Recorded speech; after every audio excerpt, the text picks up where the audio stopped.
Bonjour à tous, ravi de vous retrouver pour cette nouvelle édition de Sénat 360. Voici les titres. Emmanuel Macron choisit la ligne dure en matière de lutte contre l'immigration, dissuasion policière, circulaire pour expulser massivement. En cette journée internationale des migrants, les associations ont saisi Jacques Toubon, le défenseur des droits. Elles redoutent des atteintes aux personnes étrangères. La loi Hulot sur la fin des hydrocarbures de retour au Sénat. Faute d'accord entre députés et sénateurs, le texte est examiné en nouvelle lecture. Il prévoit de mettre un terme aux extractions pétrolières et gazières en France. Le débat dans cette édition. C'est une véritable renaissance navale à laquelle se prépare le porte-avions Charles de Gaulle. En cale sèche depuis février à Toulon, il va être entièrement rénové. Système d'armes, cybersécurité, pont d'envol et cuisine, tout doit être changé, seule la coque va rester. Reportage exclusif dans un instant. Et je vous rappelle que vous pouvez réagir à cette émission sur Twitter avec le hashtag Sénat360. Pour m'accompagner cet après-midi, Saveria Rojek et Tam Tranui en direct du Sénat. Le multiplex, c'est tout de suite.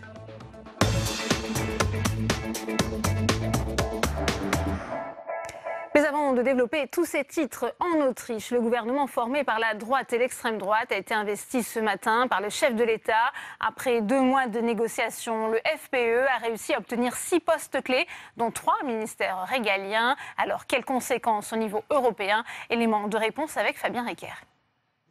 Il est désormais le plus jeune chef de gouvernement au monde. Sebastian Kurz, 31 ans, dont la coalition avec le Parti de la Liberté installe des ministres d'extrême droite à des postes régaliens en Autriche et pourrait modifier les équilibres en Europe. Nous voulons une Union européenne plus forte dans certains domaines, comme la protection des frontières extérieures ou la monnaie. Mais nous voulons aussi une Union européenne capable de s'effacer devant les réglementations nationales. Qu'elle n'essaie pas d'imposer des règles communes là où ce n'est pas utile.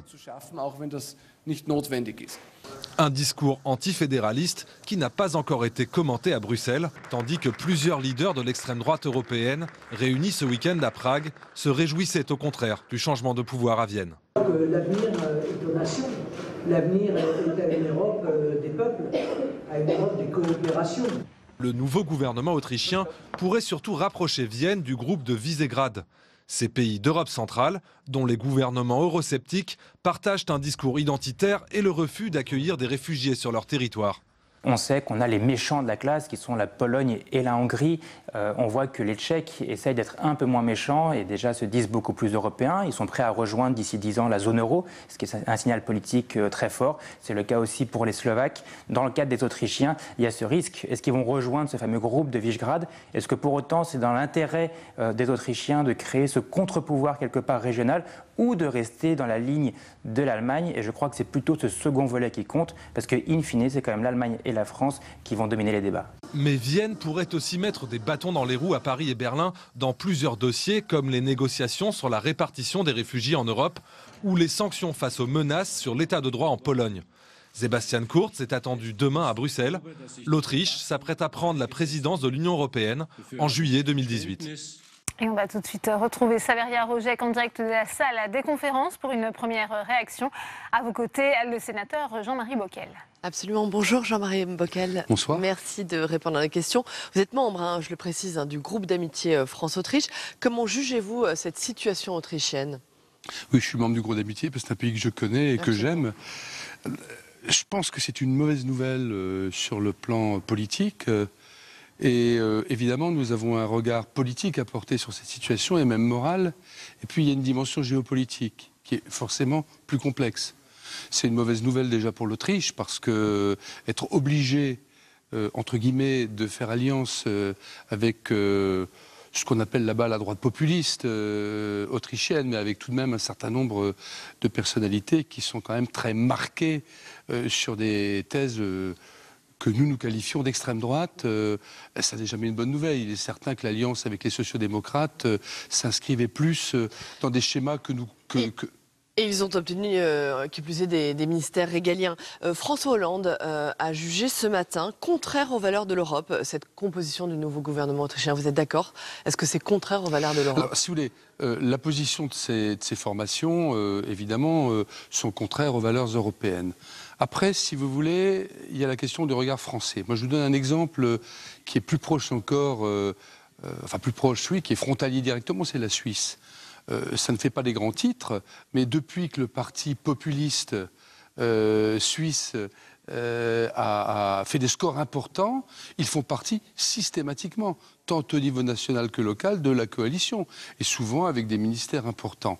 Toute la question, si vous voulez, dans ces pays-là et dans la manière de fonctionner de ces démocraties, qui sont des démocraties comme nous, c'est la question du rapport de force au sein d'une coalition. Je ne dis pas que c'est bien, mais je dis simplement que si on se situe d'un point de vue géopolitique, s'ériger en donneur de leçons, c'est toujours un petit peu facile. Ces pays fonctionnent, ce sont des démocraties qui fonctionnent différemment de la nôtre. Jean-Marie Bockel, Emmanuel Macron n'a pas réagi à la formation de ce nouveau gouvernement. Est-ce que c'est une faute ?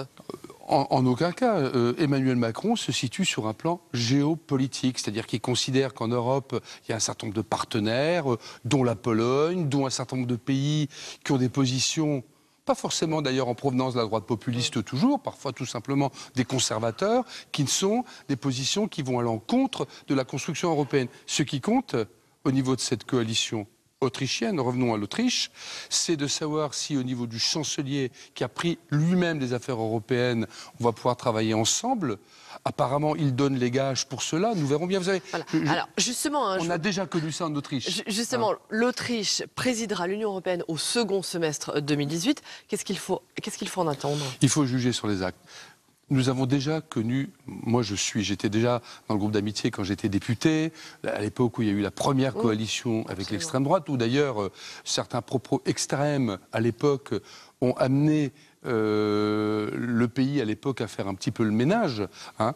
Et à l'époque, on avait peu à peu retrouvé un mode de fonctionnement qui, du point de vue de l'Europe, a été un fonctionnement normal. Puis ensuite, l'extrême droite a reculé.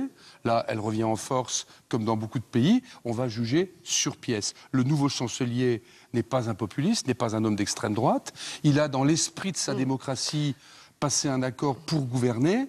Nous n'avons pas à le juger sur un plan géopolitique, même si je l'ai dit au début de mon propos, ça n'est pas une bonne nouvelle, et nous jugerons sur pièce la présidence autrichienne. Très bien, le message est passé. Merci beaucoup, merci Jean-Marie Bockel d'avoir répondu à une question. Merci.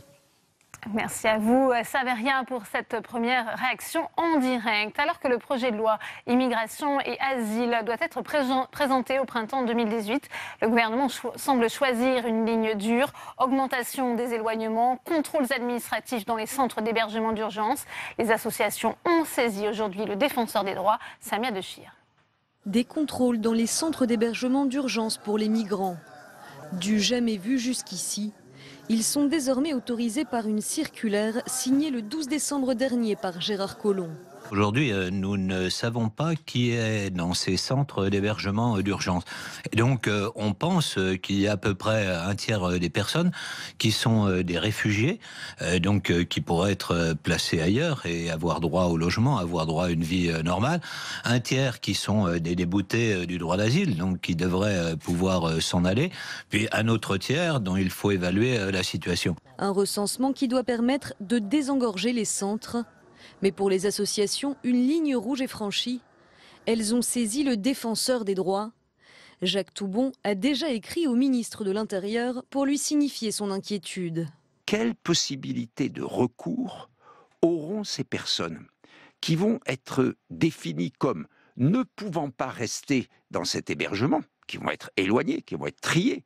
Ça, c'est une donnée absolument essentielle. Quand on parle, par exemple, du respect des droits fondamentaux, il y a un droit qui est à la surface de la terre, reconnu dans toutes les déclarations de droit, c'est le droit à avoir un recours. Les associations craignent que les migrants n'osent plus venir dans les centres par peur des contrôles. Une crainte partagée par la gauche. Au moment où nous nous parlons, nous avons une police nationale qui a instruction d'entrer dans les résidences d'urgence sociale pour voir à dénicher des migrants. Même sous Nicolas Sarkozy, ils n'ont pas osé faire ça. L'indignation suscitée par la circulaire promet des débats très tendus quand le gouvernement présentera en 2018 son projet de loi sur l'immigration, déjà jugé très répressif. Et justement, on connaît déjà les grandes lignes de ce futur projet de loi. Réduction du délai d'examen des demandes d'asile à 6 mois au lieu de 14, mais aussi la création d'une notion de pays tiers sûr, afin de pouvoir renvoyer les migrants demander la protection d'un pays qu'ils auraient déjà traversé aux portes de l'Europe. Géraldine Bavoilot. Emmanuel Macron veut en finir avec ces campements sauvages. Et pour y parvenir, l'exécutif veut s'appuyer sur une politique dissuasive. La durée de séjour d'un migrant dans un centre de rétention serait allongée de 45, elle passerait à 90 jours. Le nombre de places dans ces centres serait augmenté, les effectifs de police aux frontières renforcés. Les reconductions à la frontière vont aussi augmenter. Le texte prévoit de la fermeté pour les personnes dites dublinées. Ce sont ces migrants censés être renvoyés dans le premier pays européen où ils sont enregistrés. Ils pourraient désormais être directement placés en rétention dans le pays où ils déposent la demande, ce qui n'est pas le cas aujourd'hui. Le projet de loi contiendrait aussi un volet asile. Le délai de traitement est de 14 mois actuellement. Le président de la République souhaite qu'il passe à 6 mois. Le texte prévoit aussi que l'Office français de protection des réfugiés et apatrides, qui délivre les demandes d'asile, puisse les refuser lorsque le demandeur peut être réadmis dans un pays tiers sûr par lequel il aurait transité. Enfin, le projet de loi veut aussi améliorer l'attrait de la France et prévoit des dispositions pour faciliter le séjour des étudiants étrangers cherchant un emploi. Et on continue les réactions au Sénat avec vous, Saveria Rojek, avec Esther Benbassa, sénatrice écologiste de Paris. Bonjour Esther Benbassa, Bonjour. Merci de répondre à nos questions. Pour mieux accueillir, le gouvernement dit vouloir durcir la politique migratoire. C'est donc la ligne du ministre de l'Intérieur, de Gérard Collomb, qui l'a emporté dans ce dossier. Est-ce que vous le déplorez ? Ah oui, je le déplore parce que à un moment, je me suis dit, il y a quand même Monsieur Macron qui veut accueillir dignement les réfugiés. Et là, je me rends compte que Monsieur Collomb n'est que l'autre facette de notre président qui mène une politique tout à fait déplorable à l'endroit des réfugiés. Et je vais vous avouer que ce n'est pas nouveau. Regardez, quand les républicains espagnols sont venus en 1939, on les a mis dans des camps provisoires comme Argelès, ensuite Gurs, etc. La même chose pour les juifs allemands qui fuyaient le nazisme. On retrouve là, pas la même chose. en 40. Non, mais je parle d'hébergement d'urgence. Ah, non. Et on va, je crois qu'il faut indiquer quand même qu'il y aura de plus en plus de réfugiés dans les CRA, dans les centres de rétention administrative. Je faisais allusion à ça, madame. Et pas au centre d'hébergement. Au centre d'hébergement, il y aura des contrôles que M. Collomb a demandé aux associations de faire qui ont refusé. Mais moi, je vous parle du CRA. On va mettre maintenant de plus en plus, on va doubler, paraît-il, le nombre de personnes détenues dans les CRA et on va augmenter de 45 à 90 jours pour le moment. Et il y a M. Ciotti qui demande plus. Alors c'est pour ça que je vous rappelais que cette idée d'enfermer les réfugiés n'est pas nouvelle. Elle n'est pas nouvelle du tout parce que ces camps n'étaient pas des camps de la mort, c'était des camps de rassemblement. C'était pas Auschwitz. Mais enfin, moi j'ai regardé en 40, il y a 9000 juifs et 3900 républicains dans le camp de Gurs seulement en 40. C'est énorme. Et aujourd'hui, on recommence. Mais il faut arrêter avec ça parce que l'histoire qui va être écrite demain, madame, elle sera noire. Madame Benbassa, sur les dernières circulaires, justement, les associations veulent saisir le défenseur des droits. Elles craignent une atteinte aux droits des personnes étrangères. Mais tout à fait, bien sûr. Elles ont raison et je les soutiens. On ne peut pas continuer comme ça. Notre histoire, dans l'avenir, cette histoire de notre époque, enfin de cette crise humanitaire, cette crise de réfugiés, va être, dans les livres d'histoire, une des facettes noires des années 2010-2020. Alors, il faut arrêter un peu, peut-être plus tard aussi, je n'en sais rien, mais je crois qu'il faut quand même accepter qu'il y a la Convention de Genève et que les réfugiés ont droit à être reçus correctement dans notre pays et que leur dossier soit étudié par l'OFRA. D'ailleurs, il y a eu une interview du directeur de l'OFRA dans le JDD dimanche qui disait qu'on ne peut pas quand même sacrifier le droit d'asile. Et cette intervention est l'honneur de la France, parce que même un directeur de l'OFRA prend position en disant ce qu'il pense de ce qui se passe actuellement concernant les réfugiés. Madame Benbassa, assez rapidement, les grandes lignes de ce projet de loi, on commence à les connaître, vous l'avez dit, augmentation des éloignements, contrôle administratif dans les centres d'hébergement d'urgence, mais néanmoins réduction du délai d'attente des demandes d'asile. Tout vous semble très inquiétant dans ce projet de loi, dans ce futur projet de loi? Oui, vous avez oublié les CRA, n'est-ce pas? On va les rassembler dans des centres de rétention administrative. Oui, sauf bien sûr la réduction du temps d'attente, mais il faut voir si on va y arriver, parce qu'actuellement, c'est trop long, et surtout que nous avons fait une loi pour réduire ça à 9 mois. Très bien, merci beaucoup. Merci d'avoir répondu à la question, merci. Saléria, 3 élections sénatoriales partielles avaient lieu hier. Yves Boulou, président de l'Association des maires de la Vienne, a été élu au premier tour, succédant ainsi à Jean-Pierre Raffarin. Dans l'Yonne, c'est Dominique Vérien qui est élu en remplacement d'Henri de Rincourt. Et Evelyne Perrot, UDI, a été élue dans l'Aube. Elle succède quant à elle à François Baroin.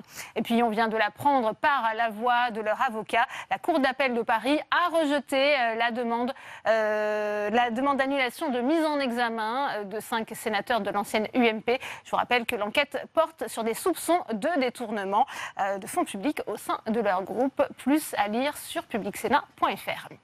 La loi Hulot de retour au Sénat en première lecture. Les sénateurs avaient adopté une version fortement remaniée de son projet de loi sur la fin des hydrocarbures à l'avantage des industriels du secteur pétrolier et gazier. Clément Perrault. Non, mais il y a des choses sur lesquelles on a des avis tranchés.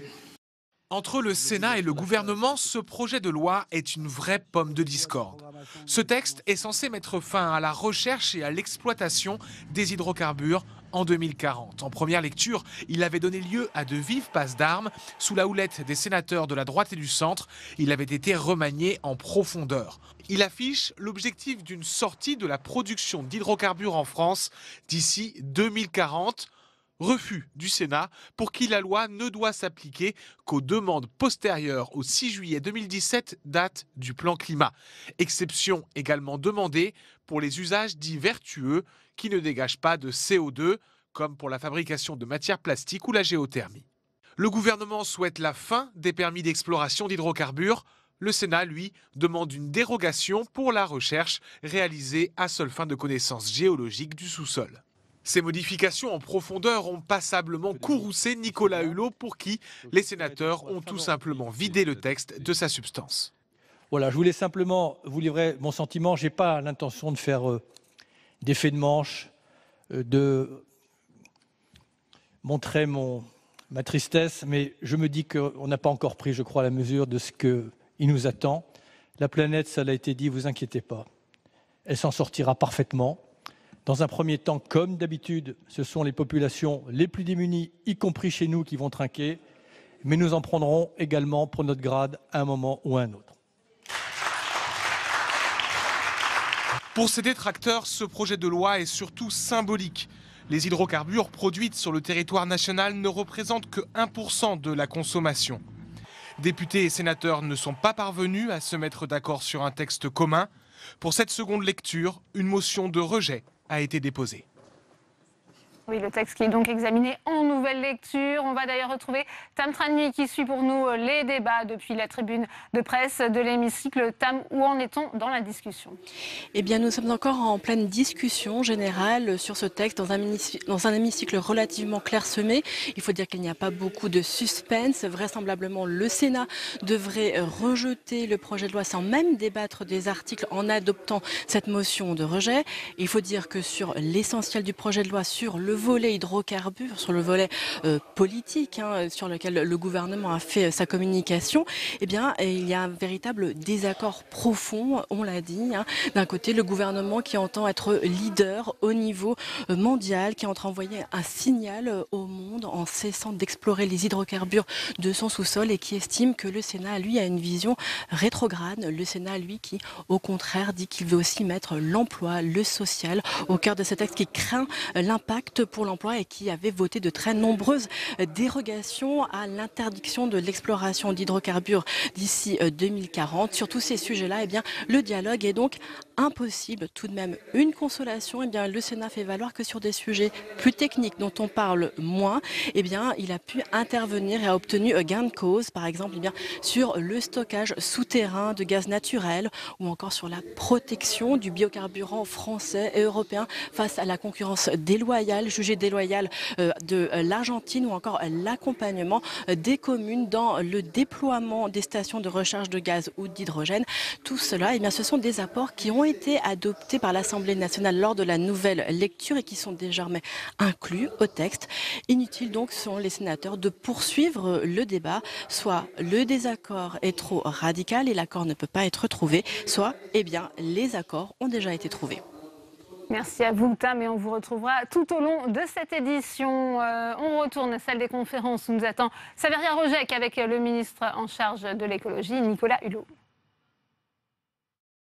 Bonjour Nicolas Hulot, merci Bonjour. de répondre à nos questions. Avant de parler bien sûr du texte sur les hydrocarbures, juste un mot, une réaction rapide sur les propos d'Emmanuel Macron. Hier soir, il vous a qualifié d'un inquiet qui n'est jamais satisfait. Est-ce qu'il a raison? C'est bien vu. C'est bien vu.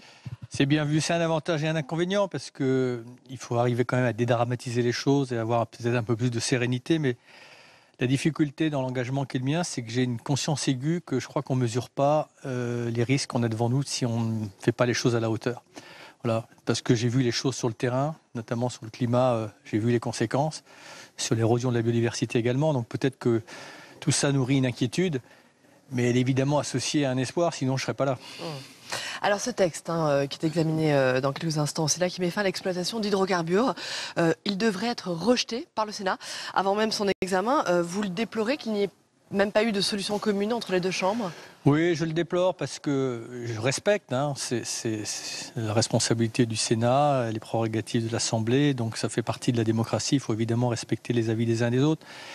Mais je crois qu'il y a des enjeux sur lesquels il faut qu'on se retrouve, parce que tout ce qui a de l'importance aux yeux du Sénat, tous les acquis démocratiques, civilisationnels, sociétaux, peuvent être mis à néant si on ne se met pas en ordre de marche pour faire face aux enjeux climatiques. Alors je ne dis pas que cette loi, c'est l'alpha et l'oméga de la révolution écologique. Ce n'est pas le grand soir. Mais c'est une loi de cohérence. Les scientifiques nous disent que si on veut avoir une petite chance de gagner la bataille climatique, qui est la mère de toutes les batailles, il faut renoncer à exploiter entre 70 et 80% des réserves d'énergie fossile qu'on a sous les pieds. Commençons à nous l'appliquer nous-mêmes, parce que ça aura une force d'entraînement. La France doit montrer le cap. Voilà.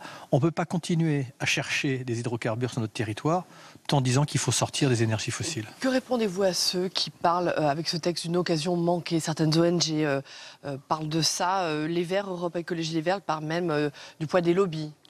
Oui, mais ça fait partie de leur logiciel et de leur vocabulaire. Ils gagneraient de temps en temps un peu plus utile. D'abord, la loi n'a pas abouti. Si elle reste, si elle est renforcée après à l'Assemblée dans sa version initiale, la France, très sincèrement, je n'ai pas l'habitude de lire, pourra s'enorgueillir d'avoir voté cette loi parce qu'elle donne un cap. La seule chose, c'est que certains auraient voulu qu'elle soit... c'est une loi symbolique. Non, c'est symbolique, mais c'est surtout une loi structurante. Parce que c'est une loi qui va, encore une fois, sur laquelle vont se greffer toutes les politiques publiques, tous les investissements. Ça va dans la même veine de ce qui a été acté au One Planet Summit, c'est-à-dire que maintenant, les investissements en faveur du carbone, c'est terminé. On largue les amarres de l'économie carbonée. Certains auraient voulu qu'on en fasse plus. Moi aussi. Sauf qu'on a un cadre constitutionnel. Et moi, je n'ai pas voulu qu'on fragilise la loi. Il faut aller vite. Donc, on l'a fait sans prendre de risques juridiques constitutionnels. Très bien. Et néanmoins, pour terminer, vous déplorez bien sûr la position du Sénat. Sur ces sujets-là, quand la gauche, la droite, le centre, comme ça a été la loi pour la transition, le cas pour la loi sur la transition énergétique ou Grenelle de loi dans lequel je me suis investi, quand on vote ensemble, ça a de la gueule. Et ça enclenche une dynamique de toute la société. Très bien. Merci Monsieur le ministre, d'avoir répondu à la question. Merci. Merci à vous, Saveria. Et justement, on va essayer de comprendre la position du Sénat dans notre premier débat.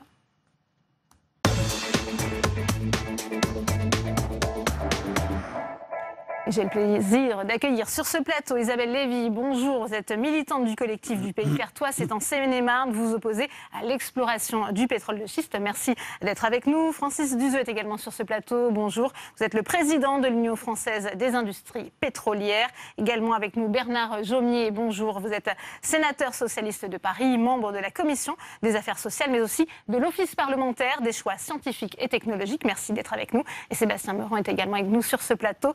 Bonjour, sénateur Les Républicains du Val d'Oise. Vous êtes commissaire de la Commission des finances ici au Sénat. Première question pour vous, puisqu'on a entendu la réaction à l'instant de Nicolas Hulot qui déplore la position de la droite sénatoriale. Est-ce que vous n'avez pas peur, justement, en rejetant ce texte, d'apparaître un peu à contre-courant aujourd'hui? On a entendu dans le combat qui est mené contre cette bataille climatique. Non, pas du tout. Pas du tout.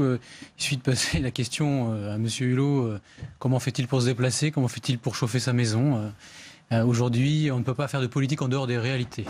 Donc loin de là d'être en dehors du jeu, je pense qu'on peut faire de la politique en fonction de l'existant, du futur, et qu'il faut parier sur la science, sur l'intelligence humaine, pour faire mieux, pour moins consommer, pour moins polluer. Et il faut arrêter de donner des leçons. Les experts se sont trompés et n'arrêtent pas de se tromper. Donc aujourd'hui, en France, on a un déficit commercial de 60 milliards d'euros qui est composé à peu près aux 3/4 des énergies. On a besoin d'énergie pour chauffer, on a besoin d'énergie pour se déplacer, et on a besoin d'énergie pour produire. Donc aujourd'hui, on va être vertueux alors que les autres ne vont pas l'être. Et ça me paraît complètement incohérent. On ne peut pas se débarrasser des énergies fossiles aujourd'hui? Il n'y a pas d'alternative? Le nucléaire? Posez la question. Moi, je ne veux pas retourner à l'âge des cavernes. Et je ne pense pas que les Français non plus. Il faut leur expliquer qu'il n'y a pas d'énergie propre. L'hydrogène, le solaire, tout ça, c'est bien joli. On voit que le plus gros pollueur aujourd'hui, c'est l'Allemagne, en Europe. Donc parce que, évidemment, ils sont au charbon, parce que les énergies renouvelables ne sont pas encore en capacité de fournir la demande nécessaire. Donc on est en train de se priver d'atouts. Lorsqu'on a entendu parler de découvertes en Guyane de pétrole, c'est une bonne chose. En France, on va... Tous les dérogations du Sénat. On va faire agir les autres invités, Sébastien Meurant. Bernard Jomier, comment réagissez-vous à ces propos? À ceux de Nicolas Hulot, plutôt positivement. Et à ceux de mon collègue. Malheureusement, la majorité sénatoriale, elle a fait un choix qui est un mauvais choix pour l'avenir. Je veux dire, Nicolas Hulot a raison de dire que le respect de nos engagements climatiques nécessite d'arrêter les énergies fossiles. Pas en 2017. La loi, elle porte sur 2040. D'ailleurs, certains disent que c'est déjà bien lointain. Mais en tout cas, il faut aller résolument dans cette transition énergétique dont les principes ont été posés par la loi de 2015. Et ça nécessite deux axes principaux. Un, de sortir des énergies fossiles. Et deux, de développer très fortement les énergies renouvelables. Ce qui nécessite, par ricochet d'ailleurs, de réduire aussi la part du nucléaire. Parce que, on l'a bien vu, on ne peut pas investir dans tout à la fois. Et investir, ce sont des choix. Et c'est faire la leçon à personne que de dire simplement que d'abord les données scientifiques, elles existent. Et il ne faut pas les nier, elles sont réelles. Et deuxièmement, que les choix, c'est les choix d'investissement. Et l'investissement pour l'avenir, c'est dans les énergies renouvelables. Francis Duzeux, est-ce qu'on peut aujourd'hui désintoxiquer la France de ses ressources fossiles et avancer vers une certaine neutralité carbone? Ça, ce sont les objectifs justement de Nicolas Hulot. Je crois que ce sera difficile, il faudra beaucoup de temps, mais je crois que surtout, pour ce qui nous concerne aujourd'hui, il faut être pragmatique. La vérité, c'est que le pétrole concerne 46% de l'énergie finale consommée dans ce pays. Ça fait à peu près 60 millions de tonnes par an. Bon, je suis persuadé moi-même que les consommations baisseront. L'efficacité énergétique, les moteurs consomment moins, les ingénieurs, et ça va dans le bon sens pour le climat. Mais ceci dit, quand on pense pétrole, on pense carburant automobile et pollution éventuelle, particules, CO2, etc. Mais il y a bien d'autres utilisations au pétrole qu'on ignore complètement. Par exemple, le plus important, c'est la chimie. 15% du pétrole utilisé sur cette planète, c'est l'alimentation de la chimie. Les lubrifiants pour les moteurs électriques, on va les fabriquer comment? Les bitumes pour fabriquer des routes, qu'est-ce qu'on va faire? Et moi, je dis, soyons un tout petit peu pragmatiques, parce que même si la consommation baisse, on aura besoin de pétrole encore très longtemps. C'est un pétrole qu'on importe, puisque la production... Alors voilà, la française... production est faible, mais... Moi, j'aime pas quand j'entends un ministre d'État dire je suis dans le symbole, il faut que la France donne l'exemple. Vous croyez sincèrement que la France va influencer la politique de production de pétrole aux États-Unis, au Moyen-Orient, en Arabie Saoudite, en Russie? Je crois qu'on se fait des illusions, ça n'arrivera pas. Ceci dit, je reconnais qu'il y a un enjeu climatique, mais il y a plein de façons de le faire. Et de toute façon, on ne va pas se débarrasser de pétrole. Il faudra plus de 50 ans. Isabelle Lévy. Vous qui vous battez justement contre cette exploration du pétrole et du gaz de schiste, comment réagissez-vous à ce qui vient d'être dit sur ce plateau? Je suis un peu effarée, pour être tout à fait honnête. Je suis effarée d'entendre dire, puisque c'est comme ça, il faut que ça continue. Je pense que si on avait dit la même chose il y a 100 ans à propos de l'arrivée des moteurs et la suppression des chevaux, par exemple, je sais pas, je suis effarée. Je suis effarée d'entendre...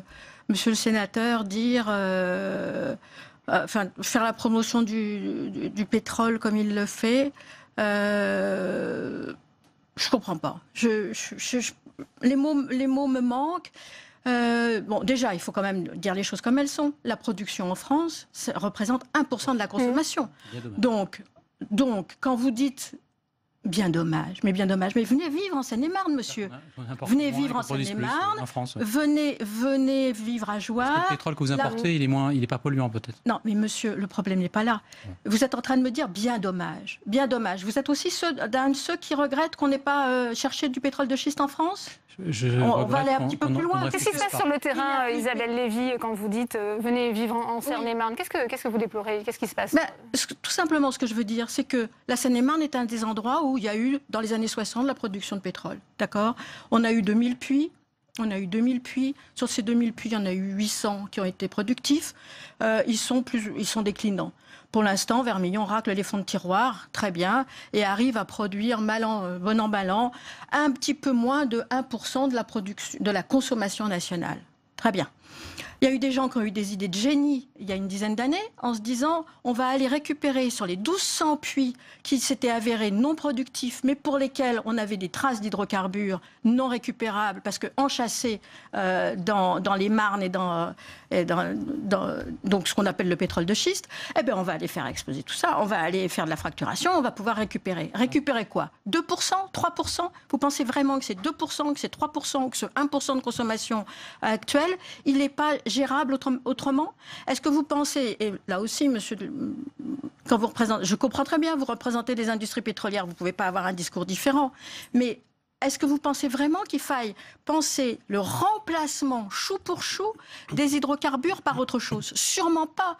Ce que moi j'ai envie de faire, c'est d'inventer un nouveau modèle sociétal où effectivement, j'ai pas envie de remplacer une voiture à Vous y moteur croyez, thermique. Sébastien Meurant, à la possibilité de l'émergence d'un nouveau modèle justement de société? Mais ça s'accompagne tout ça. Si on commence pas maintenant, on commencera jamais. Mais c'est pas des décisions, effectivement, comme disait monsieur, mon voisin de gauche. C'est pas, on n'a pas raison contre tout le monde. Aujourd'hui, qui est-ce qui est venu? Vous êtes venu comment, madame? Vous êtes venu à pied, à vélo, à cheval? Bon, oui, bien en train, c'est en train, donc le nucléaire. Donc j'imagine que vous êtes aussi contre le nucléaire. En fait, il faut s'intéresser à l'énergie. Aujourd'hui, c'est l'hiver. Les Français ont besoin de se chauffer, ont besoin de se déplacer. Notre industrie a besoin de fonctionner. Et ce qu'il faut, c'est effectivement réfléchir, croire en la science, croire au progrès. C'est pas en décision de manière les idéologues, on arrête de produire, on arrête de réfléchir. Et moi, si on trouvait en Guyane, par exemple, des pétroles énormes, alors je ne parle pas de fracturation hydraulique, parce que c'est interdit par une loi de 2011, je parle de recherche conventionnelle, et ça serait une très bonne chose. Et si on trouvait en France un puits de pétrole énorme, ça serait une bonne chose. L'Angleterre, dans les années 80, a été sauvée par le pétrole de la mer d'Oudeur. On trouverait aujourd'hui des mines d'or, je ne sais pas où, et que ça nous permettrait de faire travailler des gens. Parce que les gens ont besoin de travailler, ont besoin d'investir justement pour inventer le modèle du futur, ont besoin de réfléchir, on a besoin de scientifiques, on a besoin d'entreprises. On est en train d'assassiner nos entreprises qui sont les leaders énergéticiens au monde. Et à côté de ça, il y a toujours ces enjeux climatiques. Sébastien Meurant, ça a été rappelé par Nicolas Hulot. On va avant de continuer ce débat, on retourne à la salle des conférences pour une nouvelle réaction avec vous, Saveria Rojek, à vos côtés, la rapporteure LR de ce projet de loi, la sénatrice Elisabeth Lamure. On l'écoute. Bonjour Elisabeth Lamure. Bonjour. Merci de répondre à nos questions. Vous avez déposé une motion visant à opposer une question préalable. Elle va sans aucun doute être adoptée et le texte va donc être rejeté. Est-ce que vous pouvez nous expliquer pourquoi vous avez déposé cette motion ? Eh bien, nous avons passé beaucoup de temps pour préparer la première lecture au Sénat, en faisant un certain nombre de propositions en termes de dérogation. Nous avons voulu éviter d'être uniquement dans le symbole, mais au contraire avoir suffisamment de réalisme, parce que nous connaissons le terrain. Et donc, les propositions que nous avons faites, malheureusement, pour la partie vraiment hydrocarbures, c'est-à-dire la partie la plus politique, n'ont pas été retenues du tout par l'Assemblée nationale. Alors que nous avons rencontré longuement nos homologues rapporteurs de l'Assemblée nationale. Les rapports ont été d'ailleurs très courtois, mais nous n'avons pas pu aboutir à un accord, malgré pourtant nos propositions d'abandon d'un certain nombre des dérogations que nous avions posées. La droite sénatoriale, elle est critiquée pour avoir vidé de son sens ce texte. Qu'est-ce que vous répondez à cela, à cette version que vous souhaitez voir voter ? Je réponds que c'est excessif de dire que nous avons vidé le texte de son sens. Nous avons essayé d'observer un équilibre parce que dès le début, nous avons dit notre désaccord sur le simple fait de terminer en quelque sorte les hydrocarbures en France qui correspondent à 1% de notre consommation, alors que nous aurions voulu qu'il y ait une action sur la consommation elle-même pour la faire baisser. C'est cet équilibre-là qui n'était pas observé dans le texte. Alors, la Commission, justement, vous dénoncez un texte qui menace 1500 emplois directs, 4000 emplois indirects. Il est là le problème ? C'est le problème de l'emploi ? C'est entre autres le problème de l'emploi et c'est le problème en quelque sorte du Made in France. Parce que même si c'est 1% de notre consommation, c'est en quelque sorte fabriqué en France. Ce que nous aurions surtout voulu, c'est que sur les sites en question où est exploré le pétrole, eh bien, on puisse garder une activité industrielle. C'est ce que nous avons proposé. Et de préserver la recherche, c'est ça, beaucoup d'amendements ont été votés en ce sens, voilà, pour préserver donc, la recherche. Nous voulions préserver la recherche. Nous avions accepté que ce soit uniquement de la recherche publique, très encadrée d'ailleurs. Donc c'est une proposition qui a été rejetée. Et nous voulions que sur les sites industriels demeure une industrie, mais pour une production non énergétique, donc qui n'émettait pas de gaz à effet de serre. Ceci aussi a été rejeté. Et que répondez-vous à ceux qui, de nouveau, disent que le Sénat a cédé au poids des lobbies ? Alors, quels lobbies, je les ignore. Nous, ce que nous avons voulu regarder, c'est la réalité du terrain, avec des industries présentes qui pouvaient se transformer. Je pense qu'il faut mettre des exigences aux industriels. Ils y seront prêts. Et en 20 ans, on avait tout à fait la possibilité de le faire. Donc, nous ne nous sommes fait influencer par personne, mais on a suivi surtout la voie du pragmatisme. Très bien. Le message est passé. Merci beaucoup, Madame Lamure, d'avoir répondu à nos questions. Merci. Merci à vous, Saveria. On continue le débat en plateau. Bernard Jomier, il y a quand même des dérogations qui ont été votées par le Sénat, qui ont été introduites lors de la première lecture. En ce qui concerne la Guyane ou l'Outre-mer, vous comprenez aussi les inquiétudes des élus ultramarins si on met fin à l'exploration des hydrocarbures d'ici à 2040 sur ces territoires ? Vous savez, les départements d'outre-mer, ils sont comme tout le monde, leur population vont prendre de plein fouet les effets du dérèglement climatique. Il ne faut pas oublier qu'on est la première génération à en percevoir les effets et on est la seule génération qui a les décisions en main pour freiner ces effets. Donc on a une double responsabilité. À propos de pragmatisme, moi je veux dire que le vrai pragmatisme, il s'ancre dans les réalités. Le dernier rapport qui est paru dans Nature, qui est la plus prestigieuse revue scientifique internationale, dit qu'on est plutôt sur une pente de plus 4 à plus 5 degrés. Donc quand face à des évolutions pareilles, on serait incapable d'arrêter 1%, une exploitation correspondant à 1% de notre consommation, pas aujourd'hui, mais en 2040, dans 23 ans, ce qui est un délai extrêmement lointain, c'est qu'on est incapable et qu'on n'a aucune volonté de faire quoi que ce soit. Opposer l'emploi à l'environnement, c'est un vieux poncif. parce que tout le monde sait que la transition énergétique, c'est un formidable gisement d'emploi. Les énergies renouvelables, c'est un formidable gisement d'emploi. Donc tout ça, ce sont de vieux poncifs qui révèlent une seule chose, c'est l'incapacité à penser notre nouveau modèle énergétique, qui bien sûr ne se met pas en place du jour au lendemain, et personne ne dit que ça doit être fait dès demain, mais il faut aller au plus vite. Et là, avec cette loi, honnêtement, on était déjà plus dans le symbole, mais les symboles, c'est important, que dans un acte qui allait transformer les choses. Et moi, je suis pour les symboles et je suis pour la responsabilité de la France. Juste un mot, la France, elle siège au Conseil de sécurité des Nations Unies depuis la Deuxième Guerre mondiale. Mais le grand défi de la communauté internationale aujourd'hui, c'est plus la guerre contre l'impérialisme soviétique, c'est la guerre contre le réchauffement climatique. Et oui, ça fait sens que la France prenne des initiatives qui parfois sont des symboles. Et les symboles, c'est important en politique. Et que la France prenne cette initiative, et elle ne sera pas ridicule, même si ça ne modifie pas la face du monde entier. Elle aura assumé ses responsabilités internationales. Francis Duzeux, c'est vrai que le délai qui court jusqu'en 2040 laisse finalement le temps de trouver des solutions d'accompagnement à cette fin programmée des hydrocarbures. Oui, c'est certain. Il y a eu un peu de compensation et de compréhension, mais pour des raisons légales. C'est-à-dire qu'il y aurait eu tellement de plaintes officielles en justice que ça aurait coûté une fortune à l'État. Pour répondre à madame, quand elle dit « je suis venu en train », très bien. Savez-vous, madame, que pour l'électricité produite à la marge, elle est produite en Allemagne avec du charbon. Donc moi je dis soyons réalistes, couvrons l'ensemble des réalités. Mais si vous êtes d'accord avec moi que la consommation de pétrole, elle baissera pour toutes les raisons que vous indiquez, pour la protection du climat, avec des normes qui sont plus sévérisées sur l'automobile, qu'est-ce que vous faites de la chimie? Qu'est-ce que vous faites des lubrifiants? Qu'est-ce que vous faites des autres utilisations du pétrole qui n'ont rien à voir avec le carburant? Et moi je vous dis, la dernière goutte de pétrole consommée dans ce pays, il faut qu'elle soit produite en France. Parce que quand elle est produite en France, on ne la transporte pas. Vous savez que c'est 3 fois plus de CO2 émis quand on va le chercher en Afrique. On va le chercher où? En Russie, en Afrique, au Moyen-Orient. Donc, la problématique, elle est simple. Est-ce qu'on aura encore besoin en 2040 ou en 2050 d'un peu de pétrole en France? Je suis prêt à vous parier une fortune que oui. Et moi, je dis de façon très pragmatique, sans remettre en cause quoi que ce soit d'autre, si ça, on l'admet tous de façon réaliste, et il y a des experts, il y a l'AIE, il y a des gens qui le disent, eh bien, la dernière goutte de pétrole consommée dans ce pays, elle doit être produite dans ce pays parce qu'elle génère des revenus, elle génère des jobs, elle réduit la facture énergétique de la France. Donc tout le reste n'a aucune importance. Est-ce que vous êtes prêt à préparer qu'on en ait besoin du moins possible? C'est ça la vraie question. Mais oui, je vous dis que oui, et on accompagne ce mouvement. Mais si vous reconnaissez... Vous n'accompagnez pas là. Si. Non, mais pas vous, mais la majorité. Mais cette loi n'aura aucun impact sur la consommation. Isabelle Lévy, on peut se passer du pétrole selon vous? Se passer du pétrole demain matin, sûrement pas. Je vis sur Terre, je vis en même temps que vous, sur la même planète et dans le même pays. Donc, il n'est pas question de dire demain matin on s'en passe.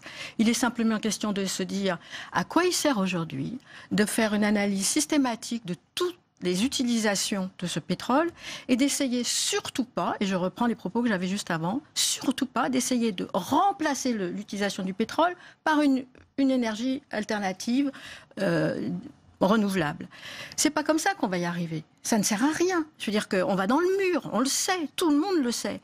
Et si on n'accompagne pas ça non plus d'une réflexion bien plus générale de à quoi sert l'énergie aujourd'hui, comment est-ce que sont faits les transports, comment sont faits les maisons, comment est-ce qu'on achemine ce qu'on mange tous les matins, est-ce que vraiment j'ai besoin de 4 emballages quand j'achète une boîte de sardines qui elle-même est déjà dans un morceau de métal et il y a un suremballage machin, puis il y a une étiquette et puis il y a... Bon, tout ça, ça consomme de l'énergie. Si on se dit qu'il y a... Alors, bien sûr, vous me direz que ça fait marcher l'emploi, ça fait marcher la croissance, mais moi, la croissance qui fait tourner le PIB, je m'en fous. C'est très clair. Parce que si le PIB, ça se mesure par je produis, et puis c'est une partie du PIB, et puis je dépollue après, c'est la deuxième partie du PIB, ça, on est à un jeu à somme nulle, on a accumulé de l'argent, il y en a qui ont gagné de l'argent comme ça, mais nous, du point de vue du réchauffement, nous, du point de vue d'un modèle sociétal, on n'a pas gagné. Donc réfléchissons à comment est utilisée l'énergie. Et à ce moment-là, on verra. Moi, sur des points, on peut se rejoindre, sur une meilleure économie, mais je ne suis pas une politique de décroissance. Et là, moi, je viens, comme vous, de banlieue. Et aujourd'hui, je ne viens pas de banlieue, monsieur, je viens de la campagne. Oui, bah non, j'habite moi, je viens du Val d'Oise. De la Picardie, et j'habite dans un village qui a été menacé par un puits de pétrole. Et de pétrole le Val d'Oise, il y a le Vexin. Alors, je parle des transports, je parle d'activité économique, parce que moi, l'emploi, ça me concerne. vraiment, parce qu'on n'a pas l'âge effectivement d'être en retraite, on a l'âge de produire pour élever ses enfants et de créer de la richesse pour préparer le futur. Donc là, on voit les méfaits et l'idéologie anti-voiture, parce qu'il s'agit de ça, notamment des élus parisiens, qui font qu'aujourd'hui, toutes les études prouvent que les mesures prises pour limiter l'espace public à la voiture engendre de la pollution. Donc là, et dans pollution, je parle de pollution uniquement, mais également au niveau de la vie des personnes, c'est 2 heures pour venir de faire 20 km, les transports collectifs ne fonctionnent pas, c'est des territoires qui risquent d'être menacés, ne pas être dans le Grand Paris, et je parle du Val d'Oise, de la ligne 17 pour pas la citer. Donc la pollution, elle est globale, elle est par exemple sur les bateaux qui transportent, qui utilisent du fioul lourd, qui polluent avec du soufre, elle est avec les avions également qui ne sont pas compris dans toutes ces choses-là, et aujourd'hui, effectivement, on ne sait pas faire voler des avions autre chose qu'au pétrole. Il n'y a pas besoin d'avion pour manger des légumes. Et ben voilà, et donc on en est là sur un autre modèle, mais par contre, je pense que tous les donneurs de leçons, je pense qu'ils prennent l'avion. Je me souviens d'une ancienne ministre de l'écologie qui parlait, qui allait au Danemark à vélo et qui revenait évidemment en avion.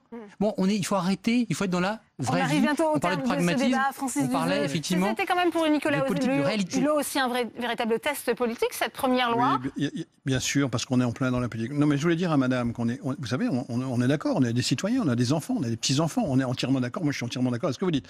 Mais ceci dit, vous ne pouvez pas revenir au tourisme vert demain, et je pense que vos enfants, vos petits-enfants, ils ont envie de voyager. Donc il faut travailler la transition. Une transition énergétique, on est passé du charbon au pétrole, un peu de gaz. Il faudra 50, voire 60 ans, il faudra beaucoup de temps, beaucoup de technologie, mais dire je vais arrêter la production en France, ça veut dire qu'on va importer nos besoins de l'étranger, on repousse, mais bien sûr que si. On pourra passer par le développement des énergies renouvelables. On peut très bien se passer du 1% qu'on produit. Mais non, si on n'est pas capable de faire ça, c'est qu'on est vraiment nul. Mais madame, il faut pas raisonner comme ça. Le dernier pourcent consommé en France, à supposer qu'on en supprime 99%. Le dernier pourcent, il faut le produire en France. Eh ben, laissons celui qui est en ce moment dans le... Laissons-le dans le... Isabelle Lévy, merci à vous. Merci Sébastien Meurant.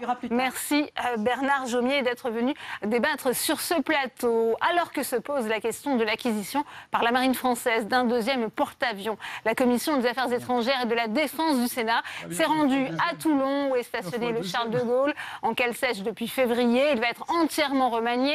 Durée des travaux, 18 mois. Reportage à bord du navire amiral avec Quentin Calmé. C'est un géant endormi, le fleuron de la marine française, en chantier depuis février dernier. Le Charles de Gaulle est en rénovation pour 1 an et demi à l'occasion de son 20e anniversaire. Exemple dans cette salle de commandement où tous les ordinateurs sont remplacés. On a migré en fait les systèmes sur des technologies des années 2010. Voilà. Donc on a des systèmes qui, au bilan, qui seront là sur cette partie du centre d'opération, pas très différent de ce qu'on avait avant en termes de service, mais en revanche, en termes de traitement d'obsolescence, qui font qu'on est reparti pour 20 ans. Un chantier colossal avec une remise à niveau des systèmes de combat, de navigation, mais également des installations qui, sur ce pont supérieur, permettent aux Rafales d'atterrir et de décoller. Un véritable défi pour la marine française. C'est un porte-avions qui navigue, qui fait des opérations depuis 15 ans. Et pour garder son niveau de performance et d'excellence pendant les 20 années à venir, il y a un certain nombre d'opérations de modernisation qui sont effectuées. Pendant cette période, le défi majeur pour nous, c'est de préserver nos savoir-faire, de garder nos savoir-faire pendant cette interruption de 18 mois. Parce que mettre en œuvre de l'aviation embarquée depuis un porte-avions nucléaire, c'est quelque chose qui reste basé sur les savoir-faire humains exceptionnels également. Ce jour-là, ils sont 24 sénateurs à visiter le porte-avions. Tous siègent à la Commission des Affaires étrangères, de la Défense et des Forces armées. L'occasion pour eux de faire un point d'étape sur ce chantier colossal. On est vraiment très impressionnés, très sécurisés de voir ce chantier conduit de manière aussi rapide et de manière aussi efficace. Avec en ligne de fond le débat essentiel sur le budget des armées. Un budget directement discuté par ces sénateurs à chaque examen du projet de loi de finances. Nous sommes sur un chantier qui est titanesque, qui fait l'objet effectivement d'un arrêt de tranche conséquent, mais qui permet de mieux voir effectivement la réalité et le vieillissement des matériels, que ce soit dans la Marine nationale ou dans d'autres composants, tels que nous avons pu le voir dans le cadre de l'examen du PLF. À côté des chantiers, il y a aussi tous les bateaux qui stationnent à Toulon.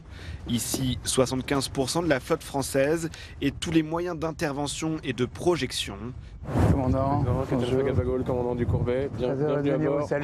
Défi pour tous ces bâtiments, leur âge, car avec 25 ans de moyenne, notre flotte fait face à des problèmes de vétusté, une problématique au cœur de cette visite. C'est déjà très important pour voir les conditions de travail de nos militaires et puis voir l'état du matériel, constater qu'on a de gros progrès à faire en la matière, que bien sûr nos forces armées sont là pour le combat, mais elles sont aussi là pour la dissuasion et que du matériel moderne paraît évidemment indispensable, déjà pour défendre la France, mais aussi pour défendre nos marins quand ils sont en situation de crise. Voilà.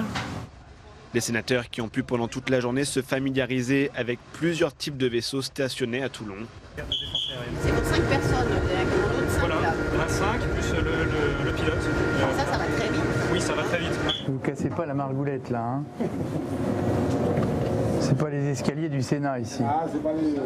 Des parlementaires venus donner au passage un message à ces marins. Nous on est là déjà pour dire aux équipages qu'on est avec eux, qu'on pense à eux, qu'on les soutient. On est fiers de notre marine et nous on n'est pas simplement dans les palais à compulser des dossiers, on veut venir sur place, sur le terrain, pour voir comment les choses se passent.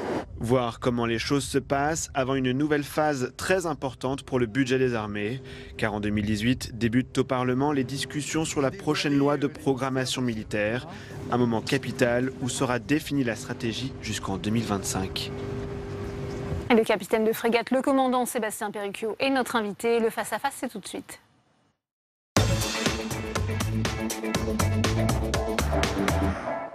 Sébastien Perruquio, bonjour. Merci d'être avec nous. Vous avez passé 2 ans à bord du Charles de Gaulle. Quel regard portez-vous sur ces travaux? Est-ce que c'est une véritable renaissance navale qui était indispensable, nécessaire à ce porte-avions? C'est évidemment, à n'en pas douter, quelque chose qui était nécessaire, qui était indispensable. En regardant les images, j'étais impressionné de voir le bateau, à quel point il avait changé depuis 3 mois. Je l'ai quitté il y a 3 mois, après 2 années intenses, comme vous l'avez dit. Et la vitesse à laquelle se déroule ce chantier est impressionnante. Il n'était plus adapté aujourd'hui pour mener à bien ses missions sur le front des opérations extérieures?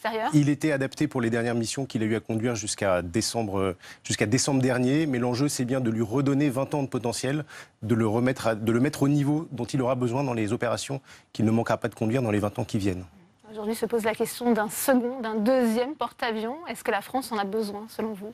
Alors, je ne sais pas si c'est pas à moi de vous dire si elle en a besoin ou pas. Je pense que c'est une question d'ambition, c'est un choix politique. Et ça, je sais pouvoir compter sur nos chefs pour faire ce choix. Et ce qui est sûr, c'est quand on regarde derrière nous ce que le porte-avions a fait depuis 15 ans qu'il opère, depuis 15 ans qu'il est opérationnel, on ne peut être que saisi par la richesse et la diversité des missions. Il a pris part à la plupart des opérations majeures qui ont été conduites par notre pays sur les théâtres d'opérations extérieures depuis 15 ans. Les 3 dernières années ont été particulièrement denses en opération, qu'il s'agisse de la crise libyenne, mais ça c'était un petit peu avant, des opérations en Irak puis en Syrie. Il a été présent jusqu'au dernier moment, jusqu'à son entrée en cale sèche qui a été évoquée tout à l'heure. Pendant 18 mois, il est immobilisé. On peut continuer à être efficace, justement, à la Marine nationale sans lui, le temps qu'il reste en cale sèche, le temps des travaux? Alors la question, c'est pas celle de la Marine nationale, c'est celle des forces armées françaises. Et nul doute qu'elles continuent à être efficaces. En revanche, il leur manque une capacité décisive, une capacité que je dirais différenciante par rapport aux autres pays, puisqu'on a là, avec le Charles de Gaulle, une capacité unique en Europe. Et une capacité qui, évidemment, on doit s'en passer pendant 18 mois. Je pense que d'un point de vue opérationnel, son retour sera attendu dans quelques temps. On voit bien les parlementaires présents sur le Charles de Gaulle. Ça, c'est une bonne chose que les sénateurs se déplacent de la Commission des Affaires étrangères pour être au contact, justement, des forces armées, pour comprendre les besoins aujourd'hui. Je pense que c'est essentiel. C'est essentiel parce que le Charles de Gaulle est un outil militaire, mais c'est également un outil politique. C'est un outil qui a besoin d'un certain budget. Donc c'est essentiel que la représentation nationale vienne s'enquérir un petit peu de ce qui est fait des deniers publics et puis de constater aussi l'engagement des marins et des industriels sur ce chantier hors norme qu'est celui du Charles de Gaulle actuellement. Ça a été rappelé, il y a des tensions aujourd'hui autour de la question du budget des armées. Est-ce que la France a les moyens justement de ses ambitions aujourd'hui? Savoir si elle a les moyens de ses ambitions, c'est pas à moi de vous le dire. Là encore, c'est débattu plutôt dans les murs du Sénat et dans ceux des palais de la République. Néanmoins, il faut, à partir du moment où on a des ambitions, effectivement, se donner les moyens. Là, c'est une question de choix, une question de priorité qui relève du pouvoir politique. Il y a aussi l'état de la flotte. On a vu à côté du Charles de Gaulle sont stationnés d'autres éléments de la flottille française. On parle de vétusteté. Les sénateurs ont pu le constater. Vous, quel serait l'état dans lequel vous décririez justement la flotte aujourd'hui? Alors, je pense que l'adjectif vétuste est exagéré quand on le prend dans son ensemble. Un certain nombre de nos unités souffrent effectivement de leur âge qui commence à grandir. C'est le cas dans les différentes armées. Et c'est un enjeu évidemment de les remplacer parce qu'on a besoin des capacités qu'elles représentent, que les unités militaires, plus elles sont vieilles, plus elles coûtent cher à entretenir. Et donc il y a un enjeu important de renouvellement, à la fois en termes de capacité militaire, de capacité à faire face aux nouvelles menaces et aux menaces prévisibles. Et donc ça encore, c'est un choix qui doit être porté par nos décideurs politiques. On voit bien ces travaux, vous l'avez rappelé, c'est impressionnant. Seule la coque finalement va rester en l'état. Il y a aussi des questions autour de la cybersécurité. Alors là, qu'est-ce qu'on peut faire? Qu'est-ce qu'on peut attendre de ces travaux? Alors il n'y a pas que la coque qui va rester sur Charles de Gaulle, fort heureusement, puisque vous savez que l'entretien qu'il connaît va avoir trois dimensions. Il y a le renouvellement des cœurs nucléaires qui vont lui permettre justement de naviguer en toute autonomie pendant 10 ans. Il y a le renouvellement de tout le système de combat, et là ça fait un petit peu écho à votre question, avec notamment le renouvellement de tout le réseau informatique qui est extrêmement important à bord de ce bateau où tout est automatisé et tout repose sur la transmission d'informations. Évidemment, les questions de cybersécurité sont prises en compte au bon niveau pour s'assurer de la sécurité de tous ces systèmes automatiques. Et enfin, le troisième volet de ce chantier hors norme, c'est la mise aux normes du bâtiment pour se passer à l'époque du tout Rafale. On ne mettra plus qu'un type d'avion, ce qui est une excellente chose, en œuvre à partir du bateau, et ça nécessite un certain nombre d'adaptations. Il faut changer les ponts d'envol, c'est ça? Non, le pont d'envol ne sera pas changé, mais il y a un certain nombre de dispositifs d'aide à l'appontage qui vont être changés. Tout ce qui a trait à l'arrivée des avions à bord, se poser sur Charles de Gaulle, ça a été dit tout à l'heure, c'est pas une mince affaire. Ça nécessite énormément de savoir-faire de la part de nos pilotes, mais ils sont aidés autant que possible par les dispositifs d'aide à l'appontage, et c'est notamment un des enjeux du chantier. Ça fait partie du prestige de la Marine nationale, le Charles de Gaulle. Pour autant, est-ce qu'il y a aujourd'hui des difficultés en matière de recrutement pour travailler justement sur ce porte-avions? Alors, c'est pas simplement un outil de prestige pour la marine, c'est un outil militaire au service de la France. Pour revenir à votre question, le recrutement n'est pas... C'est un enjeu de tous les jours, c'est un défi de tous les jours. Les forces armées en général et la marine en particulier recrutent plusieurs milliers de jeunes par an. Pour la marine, c'est plus de 3000 personnes qui sont recrutées tous les ans. Des jeunes qu'on veut motiver, qu'on veut capables, qu'on veut engager. Et on trouve le répondant dans la jeunesse française. On n'a pas de déception de ce côté-là, mais c'est un effort de tous les jours d'aller chercher ces jeunes là où ils se trouvent, trouver la ressource humaine là où elle se trouve. Et là, jusqu'à présent, on n'a pas de difficultés insurmontables. Vous-même, vous serez prêt à retourner travailler sur le porte-avions Charles de Gaulle quand sur le porte-avions, c'est un peu compliqué parce qu'il ne me reste plus beaucoup de postes à y occuper et je ne suis pas sûr d'y être appelé. En revanche, j'aspire qu'à une chose, c'est retourner sur les bateaux, effectivement, pour faire ce pourquoi je suis rentré dans la marine, c'est-à-dire servir à la mer. Eh bien, merci beaucoup d'avoir été notre invité sur ce plateau. Merci. Je vous en prie, merci madame. On en vient maintenant à l'autre temps fort de l'actualité. Aujourd'hui, il concerne le projet de loi sur l'immigration et l'asile. Il doit être présenté au printemps 2018. Le gouvernement semble avoir choisi une ligne dure. Augmentation des éloignements, contrôles administratifs dans les centres d'hébergement d'urgence. Les associations ont saisi le défenseur des droits, Samia Dechir. Des contrôles dans les centres d'hébergement d'urgence pour les migrants. Du jamais vu jusqu'ici, ils sont désormais autorisés par une circulaire signée le 12 décembre dernier par Gérard Collomb. Aujourd'hui, nous ne savons pas qui est dans ces centres d'hébergement d'urgence. Et donc, on pense qu'il y a à peu près un tiers des personnes qui sont des réfugiés, donc qui pourraient être placés ailleurs et avoir droit au logement, avoir droit à une vie normale. Un tiers qui sont des déboutés du droit d'asile, donc qui devraient pouvoir s'en aller. Puis un autre tiers dont il faut évaluer la situation. Un recensement qui doit permettre de désengorger les centres. Mais pour les associations, une ligne rouge est franchie. Elles ont saisi le défenseur des droits. Jacques Toubon a déjà écrit au ministre de l'Intérieur pour lui signifier son inquiétude. quelle possibilité de recours auront ces personnes qui vont être définies comme ne pouvant pas rester dans cet hébergement, qui vont être éloignés, qui vont être triés. Ça, c'est une donnée absolument essentielle. Quand on parle, par exemple, du respect des droits fondamentaux, il y a un droit qui est à la surface de la Terre, reconnu dans toutes les déclarations de droits, c'est le droit à avoir un recours. Les associations craignent que les migrants n'osent plus venir dans les centres par peur des contrôles. Une crainte partagée par la gauche. Au moment où nous nous parlons, nous avons une police nationale qui a instruction d'entrer dans les résidences d'urgence sociale pour voir à dénicher des migrants. Même sous Nicolas Sarkozy, ils n'ont pas osé faire ça. L'indignation suscitée par la circulaire promet des débats très tendus quand le gouvernement présentera en 2018 son projet de loi sur l'immigration, déjà jugé très répressif. Et justement, on connaît déjà les grandes lignes de ce texte. Réduction du délai d'examen des demandes d'asile à 6 mois au lieu de 14, mais aussi la création d'une notion de pays tiers sûr, afin de pouvoir renvoyer les migrants, demander la protection d'un pays qu'ils auraient déjà traversé aux portes de l'Europe. Le détail avec Géraldine Babolo. Emmanuel Macron veut en finir avec ces campements sauvages. Et pour y parvenir, l'exécutif veut s'appuyer sur une politique dissuasive. La durée de séjour d'un migrant dans un centre de rétention serait allongée de 45, elle passerait à 90 jours. Le nombre de places dans ces centres serait augmenté, les effectifs de police aux frontières renforcés. Les reconductions à la frontière vont aussi augmenter. Le texte prévoit de la fermeté pour les personnes dites dublinées. Ce sont ces migrants censés être renvoyés dans le premier pays européen où ils sont enregistrés. Ils pourraient désormais être directement placés en rétention dans le pays où ils déposent la demande, ce qui n'est pas le cas aujourd'hui. Le projet de loi contiendrait aussi un volet asile.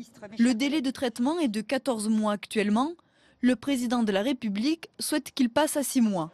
Le texte prévoit aussi que l'Office français de protection des réfugiés et apatrides, qui délivre les demandes d'asile, puisse les refuser lorsque le demandeur peut être réadmis dans un pays tiers sûr par lequel il aurait transité. Enfin, le projet de loi veut aussi améliorer l'attrait de la France et prévoit des dispositions pour faciliter le séjour des étudiants étrangers cherchant un emploi.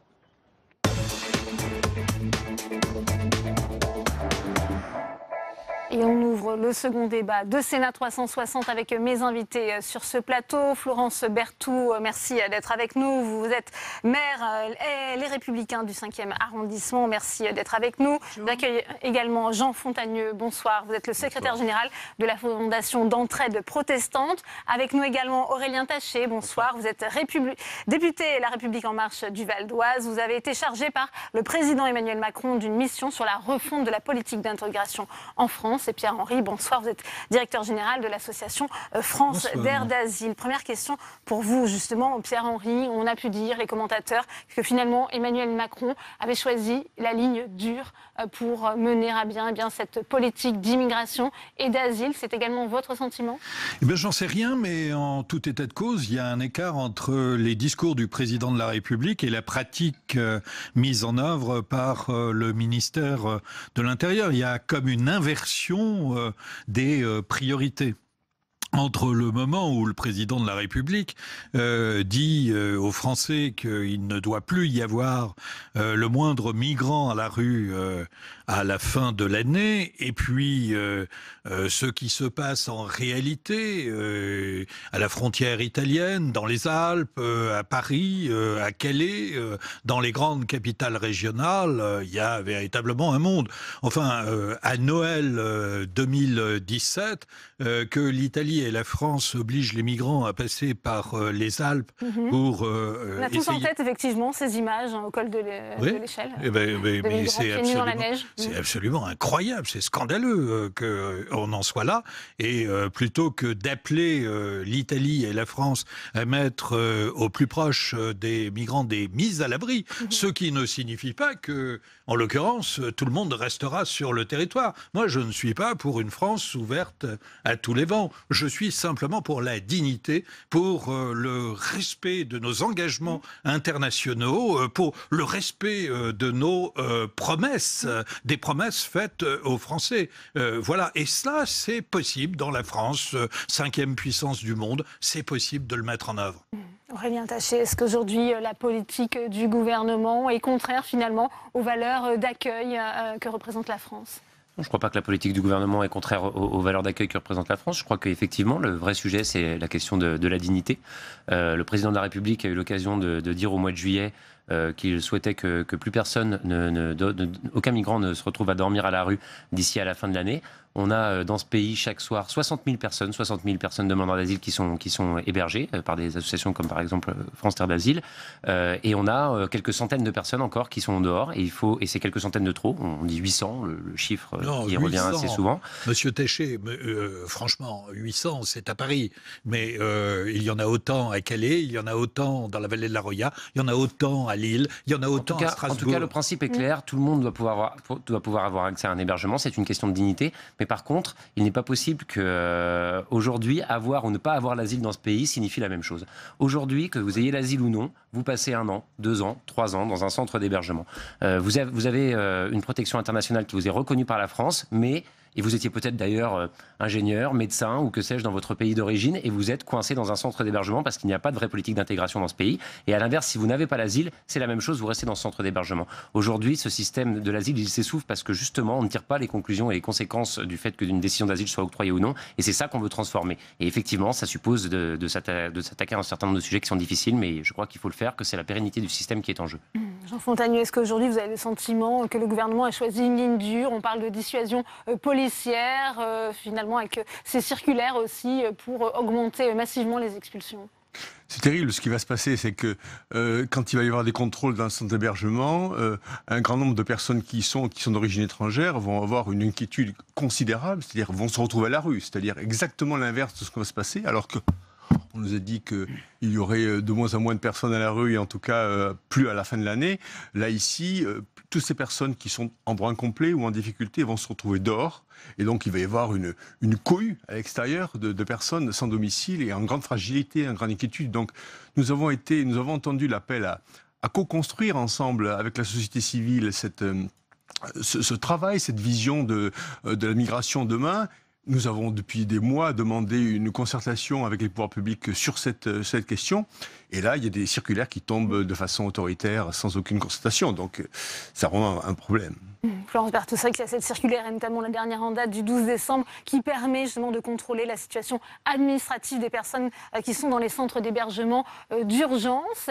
Qu'en pensez-vous Je ne suis pas sûre que le contrôle le plus efficace et le plus conforme à notre tradition d'asile soit à l'intérieur des centres d'hébergement. Cela dit, si on en est là aujourd'hui, c'est parce qu'on a une confusion délétère, entretenue d'ailleurs par bon nombre de responsables politiques, entre le droit d'asile, donc je dirais la nécessaire tradition d'accueil à respecter, multiséculaire, et puis la lutte contre l'immigration irrégulière. Et une politique d'immigration, elle doit être sur 2 jambes. Et il faut impérativement, pour que cette tradition de droit d'asile puisse être respectée, que pour le coup, on soit ferme, beaucoup plus qu'on ne l'est aujourd'hui, qu'on l'a été d'ailleurs ces dernières années, sur la politique de reconduite à la frontière, à condition qu'on réduise de manière substantielle les délais de traitement. On n'arrête pas de le dire année après année, on dit on a trouvé la solution, on va réduire les délais de traitement. Là, je vois qu'on passe de 14 mois, si j'ai bien compris. Il faut une loi, d'ailleurs, comme s'il fallait une loi pour réduire les délais de traitement. On sait très bien qu'il faut surtout des moyens. On peut décréter demain qu'on va passer de 14 à 6 mois. Si on n'augmente pas les moyens dans les préfectures, on va avoir encore des milliers de personnes qui seront à la rue. Il faut augmenter les moyens des préfectures pour que les délais de traitement soient des délais beaucoup plus courts. Il n'y a pas que les délais de l'OFPRA. Et quand je regarde le budget 2018 de ce gouvernement, je vois qu'on n'a pas augmenté de manière substantielle les moyens en préfecture pour réduire le délai de traitement. De la même manière, il faut évidemment augmenter les places dans les centres d'hébergement d'urgence et dans les centres de rétention. Oui, alors les délais de traitement réduits à 6 mois, ça fait consensus. Ça fait consensus. Tous les acteurs du secteur sont d'accord sur cet objectif. Et là, aujourd'hui, on n'en est pas à 14 mois, mais on est plus proche de 9 mois. Et l'objectif de 6 mois est une bonne chose. Le projet de loi prévoit 6 mois, effectivement. Mais quand on dit reconduire à la frontière, je voudrais simplement vous interroger et s'interroger sur un fait. Par exemple, le ministre de l'Intérieur met la pression pour reconduire les personnes dites sous règlement Dublin. Bien. C'est-à-dire passer dans le premier pays de première entrée d'enregistrement. L'année dernière, la France a demandé 25 000 réadmissions. Il y a eu 1293 personnes effectivement éloignées. Et dans le même temps, les pays européens nous en ont renvoyé 1253. Alors le ministre de l'Intérieur dit « Ah, mais moi je vais faire beaucoup mieux. Je vais améliorer les statistiques de 100%. Nous allons être environ à 2200 personnes reconduites. » Mais ce n'est pas le problème. Le véritable problème, c'est de mettre sur la table de travail le règlement Dublin qui ne fonctionne pas depuis 15 ans. C'est de travailler avec les 26 autres pays européens à réformer ce régime essentiel de solidarité. C'est beaucoup plus facile de prendre la posture et d'aller dire à l'opinion publique « Regardez, nous allons éloigner les personnes. Regardez mes résultats. » Mais en réalité, dans les faits, il ne se passe rien de très concret. Et la question de l'asile, c'est aussi une question européenne. Et ça fait simplement... On voit qu'il y avait un Conseil européen sur cette question, Aurélien Taché, la semaine dernière. Les dirigeants européens n'ont pas trouvé de compromis, finalement, sur cette question, notamment sur le sort des Dublinés. Mais on est sur un sujet qui, effectivement, mérite d'être aussi reposé, je pense. Pas de quota obligatoire. Non, mais aujourd'hui, on soit arrivé au bout de ce qui était possible de faire dans le cadre de la coopération actuelle entre les États européens. Malheureusement, on ne peut que le constater. À chaque fois qu'on a essayé d'avoir une politique de répartition plus équilibrée avec des quotas, un certain nombre de pays l'ont refusé. Donc moi, je pense qu'il y aura des échéances européennes en 2019, qu'il y aura des élections à ce moment-là, qu'il faudra que ce sujet soit au centre des débats, qu'on avance vraiment vers un droit d'asile européen. Est-ce que ça fait sens aujourd'hui que quelqu'un qui soit débouté de sa demande d'asile en Allemagne puisse redemander l'asile en France? Je crois que tous on converge pour dire qu'effectivement ils vont à un niveau de protection harmonisé en Europe. Mais par contre c'est un sujet sur lequel il faut pouvoir débattre avec les opinions, débattre avec les différents peuples européens. Est-ce que ça a du sens de renvoyer des personnes vers l'Italie qui reviennent 72 heures plus tard? Non mais on est d'accord qu'on arrive au bout d'un système. Même sur les Jean Fontanier, on a une confusion là ce soir entre encore une fois entre le droit d'asile et l'immigration économique. On a une confusion. On voit aujourd'hui quand même les associations qui ont saisi justement Jacques Toubon, le défenseur des droits. Il estime qu'il y a un tournant déplorable en termes de respect des droits. C'est ce que vous ressentez, vous, en tant qu'association sur le terrain? Oui, vous savez qu'on invoque la mantra de la dignité. Tout le monde dit il faut qu'on respecte la dignité. Mais la première dignité, c'est de ne pas mettre les gens dehors. Parce que les gens, objectivement, nous, nos associations qui sont sur le terrain, disent, et elles constatent tous les jours que ces directives, ces circulaires vont mettre les gens dehors. Donc on va avoir des milliers de gens qui vont être à la rue. C'est pas du tout ce qu'on veut faire avec ces circulaires, je suis désolé. Mais c'est ce qui va se passer. Mais non. D'abord, on a 2 circulaires qui sont sorties. On en parle beaucoup d'une, on parle pas de l'autre. Il y a une autre circulaire qui est sortie en même temps qui demande au préfet de trouver 20 000 logements d'ici à la fin de l'année. 20 000 logements, ça n'a jamais été fait. En si peu de temps, sur une année. Oui, mais pour que les personnes qui sont aujourd'hui, et que j'évoquais tout à l'heure, qui ont le statut de réfugié et qui restent bloquées dans ces centres d'hébergement, puissent aussi entamer leur parcours d'intégration. Et pour l'autre circulaire... Il y a une pression aujourd'hui sur les préfets pour augmenter massivement les expulsions, pour transformer le système, pour arrêter d'être uniquement dans la course à la création de places d'hébergement. C'est indispensable. Il en manque, je l'ai dit en préambule, il y a encore des gens dehors et il faut continuer à construire des places d'hébergement. D'accord, mais il faut aussi faire le reste. Mais non, mais je suis d'accord, il faut faire l'ensemble. Et le but n'est vraiment pas que les gens se retrouvent dehors. Et par rapport à la circulaire que vous évoquiez tout à l'heure, je vois pas comment... plaider auprès du ministre de l'Intérieur pour qu'il y ait une véritable concertation. Mais ces circulaires ne pourront être mises en œuvre et efficacement que si les associations y sont pleinement associées, elle ne sera pas contre elles. C'est hors de question que ça se passe dans ces conditions-là. Pourquoi est-ce qu'on en est arrivé là aussi à certains endroits? Je reviens, parce que je vois qu'il y a une confusion permanente, encore une fois, entre droit d'asile et migration économique. Il va quand même bien falloir s'y atteler, et s'y atteler, c'est vrai, aussi et surtout au niveau européen. Vous disiez, il faut que l'Europe soit présente, mais il y a une question de moyens. Je vous redis que les moyens ne sont absolument pas au rendez-vous. Si vous regardez le budget 2018, voilà, on fait beaucoup d'annonces, mais les budgets ne sont absolument pas au rendez-vous. Deuxième sujet, c'est qu'il faut que les collectivités Il faut que les collectivités soient associées et ne jouent pas de partition personnelle. Pourquoi on a des milliers de personnes à la rue du côté de la Chapelle? Pourquoi? Parce que Madame la maire de Paris a voulu, contre le gouvernement, instituer à un moment donné un centre humanitaire après avoir laissé des campements se développer les uns derrière les autres. Donc il faut une politique concertée, ça c'est une réalité d'élus que j'ai pas vécu dans le 5e arrondissement, que j'ai pas vécu dans le 5e arrondissement, mais vous irez en parler en dehors des caméras, évidemment, à mes collègues qui sont maires du 18e, maires du 13e, etc. On ne peut pas dire que ce soit extraordinaire sans avoir mis à côté les moyens propreté, sanitaire, etc. Ça, c'est la dignité aussi et surtout. Oui, je suis content de voir que le parti Les Républicains rejoignent une grande partie de nos analyses. Tant mieux, vous voulez plus de moyens pour les îles, pour l'hébergement, tant mieux.